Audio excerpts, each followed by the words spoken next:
اللہ کے محبوب نے ارشاد فرمایا کہ میں نے کچھ لوگوں کو دیکھا کہ ان کی زبانیں لوہے کی کینچیوں سے کاٹی جا رہی ہیں. تو میں نے پوچھا جبریل یہ کون لوگ ہیں؟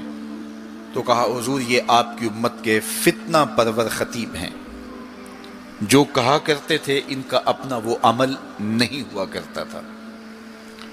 لوگوں کے اندر فتنہ اور فساد بپا کرنے والے لوگ، جن کی زبان کی تلخیاں معاشروں کے اندر تفریق پیدا کرتی ہیں، بھائی بھائی سے لڑ پڑتا ہے، میاں بیوی کے درمیان تفریق پیدا کر دیتے ہیں، نفرت کی چنگاریاں ان کی زبان اگلتی ہے، اور ان کے لہجے لوگوں کے اندر تفریق، تشدد، افتراق اور فرقہ بندیاں پیدا کرتے ہیں.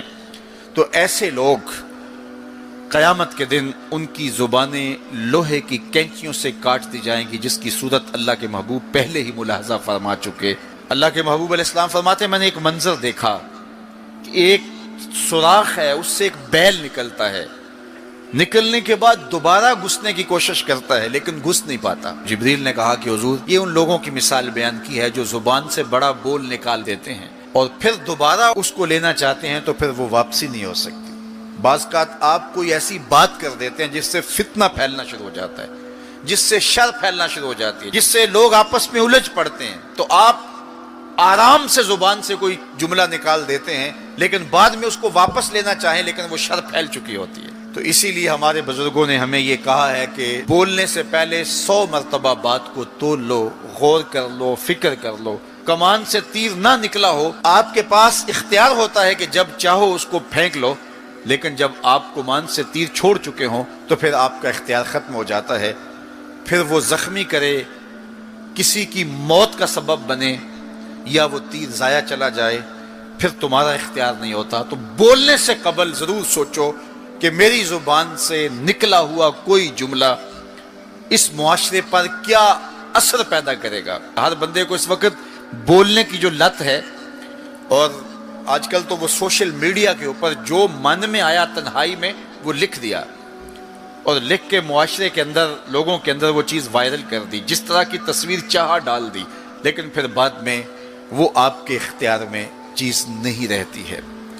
بلکہ اب تو اتنے بخسیس اور اتنے نیچ فطرت کے لوگ بھی سوشل میڈیا پہ بیٹھے ہوئے ہیں. کسی زمانے کے اندر جو گندے مزاج کے لوگ ہوتے تھے کہ انسانیت کا سر شرم سے جھک جاتا ہے، ایسے چھوٹی سوچ کے لوگ وہاں بیٹھ کر کے جو ہے وہ لکھ دیا کرتے تھے. اب وہی لوگ، ان کو ایک سوشل میڈیا کا پلیٹ فارم مل گیا ہے اور وہ یہاں اپنے بند کمرے میں جو چاہیں لکھ کے اس کے اوپر ڈال دیں، اور اس کی شر اور اس کا فساد اور اس کی غلاظت، اس کی گندگی کے چھینٹے کہاں کہاں تک پہنچتے ہیں ان کو اس سے غرض نہیں ہوتی.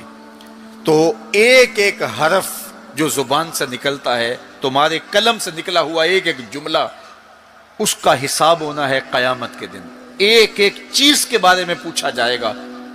اور آج اگر تم سوشل میڈیا پہ کوئی بات چھوڑتے ہو یا کسی مجمع عام کے اندر کوئی بات کرتے ہو یا تنہائی کے اندر کوئی بات کرتے ہو اور پھر اس کی شر پھیلتی ہے، تو وہ شر تو پھر سفر کرتی رہے گی. تم اب وہ جملے کہنے چھوڑ بھی دو، تم اپنا وہ اکاؤنٹ بند بھی کر دو، لیکن وہ شر، وہ غلاظت، وہ گندگی، وہ چھینٹے جو اڑے تھے وہ آگے بڑھتے رہیں گے، اور اس کا گناہ تمہارے نامہ اعمال میں، تمہارے کھاتے میں درج ہوتا رہے گا. حتیٰ کہ تم مر بھی گئے تو پھر بھی تمہارے نامہ اعمال کے اندر وہ سب کچھ اترتا رہے گا. اس لیے اپنے آپ کو محتاط کرنے کی ضرورت ہے اور اپنے ایک ایک لمحے کو محفوظ کرنے کی ضرورت ہے.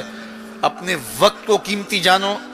اپنی زبان کو کھولنے سے قبل 100 بار سوچو کہ جو میں لفظ کہہ رہا ہوں وہ کیا مجھے کہنا چاہیے یا نہیں. میرے اور آپ کے آقا و مولا نے فرمایا جو اللہ اور پچھلے دن پر ایمان رکھتا ہے وہ خیر کی بات کہے ورنہ چپ رہے. اس کا چپ رہنا اس کے لیے بہتر ہے، اور اگر وہ کہنا چاہتا ہے تو وہ خیر کی بات کہے.